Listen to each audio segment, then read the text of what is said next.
It's that time where we want to discuss some of the more obscure or perhaps slightly interesting news stories of the day that you may not have heard already. It's Have You Heard? Sian joins us, me and Ben, in the studio.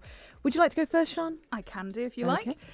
Well, speaking of going first, if I was running late this morning and I happened to be a Chelsea footballer, it could cost me a lot of money, it turns out. Frank Lampard, the manager there, has a strict disciplinary code, including a large list of fines which has been leaked on social media. He's putting his foot down a bit here, is he? Yes, it turns out if you are...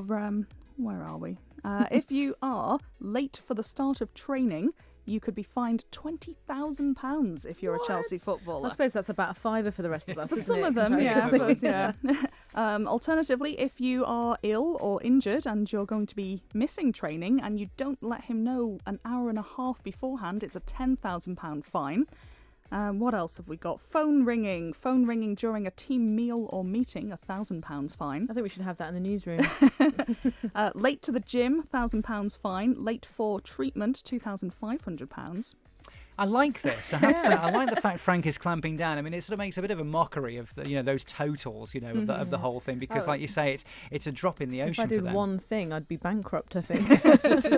Totally, and well and truly in debt for the rest of my life. But we like Frank, actually. I think he's doing good things there at Chelsea. He's doing all right there, isn't he? With the younger team at the moment this year, because they have a transfer ban, which is not helping them, but seems to be going all right. That's it, and keeping a bit of rick on the players, which is never a bad thing. Well, mine this morning is something you probably did hear is in perhaps some of the lighter side of the news this morning. And a quick caveat, because I have to be very careful with this in case my better half is listening.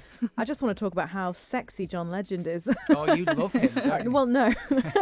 According to the general public, as the legendary singer has been named as the sexiest man alive 2019 for People magazine.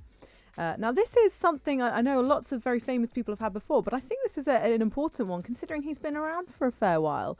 The Ordinary People made famous, I think, he's one of his real classic songs. He's 40 years old. He's been making music for quite some time. He's been around for a long time. Ordinary People was 10 plus years ago. Oh, yes, easily. and more, and some, yes. But I think it's quite nice to hear that a 40-year-old man's been considered the sexiest man alive. What's sad is, though, when they do the female version, I doubt there'll be many 40-year-old females making the sexiest woman alive. It's that thing, isn't it, for a man as he gets older, but it's like the silver fox, or just, a man tends to age with charisma and maturity, whereas women don't get the same kind of reaction, do they? I think they've had a few older, 40-plus ones recently. I think Blake Shelton, the country singer, was in there a while back, and The Rock, who's mid-40s, he's had that accolade before. And I think Johnny Depp probably got it when he was a little older as well than his heyday, potentially. Well, as a bloke who might just be around the same age as John Legend. It's time for you yet, then. Maybe next year. It could be your time. I could be there. I might just put myself forward. You never know. Black and white TVs. Do you have one? No. I do not, but my nana had one until I was about 10.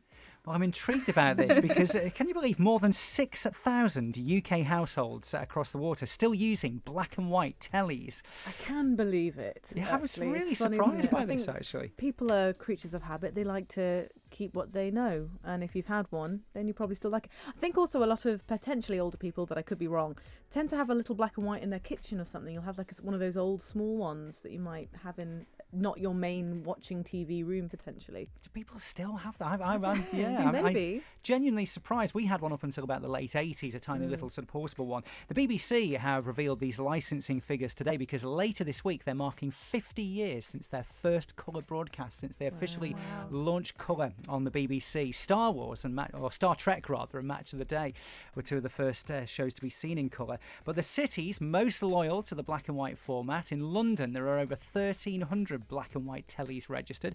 Birmingham over 300, Manchester 245, and just over 100 Glasgow and Leeds. And I think you pay less for a licence if you have a black and white telly. Quite a bit cheaper, I think. Like having a car old enough for the tax. Yeah, that's it, isn't it? It's funny though, you think 50 years though, now we've got curved TVs, 3D TVs, it's come such a incredible way, isn't That's it? The black and white one we had, I remember it had a knob on the top, not even on the side. It was at the top, sort of towards the back, that you had to literally tune like an old radio. And I think that's how you have to do with tellies back in the day. But yeah, I was trying to get my smart TV to download an app last night, and I was having no joy at all. So how we've changed in terms of tellies, I eh? remember when you had to wait for it to warm up before yeah. you'd be able to get the picture. You turn it on, and then it'd be about 30 seconds later. It would And sort of at night, materialise. after close down, after they played the national anthem, they would play a high-pitched tone in case you'd fallen asleep to make sure you turn your telly off. So tell you what, we are going retro this morning.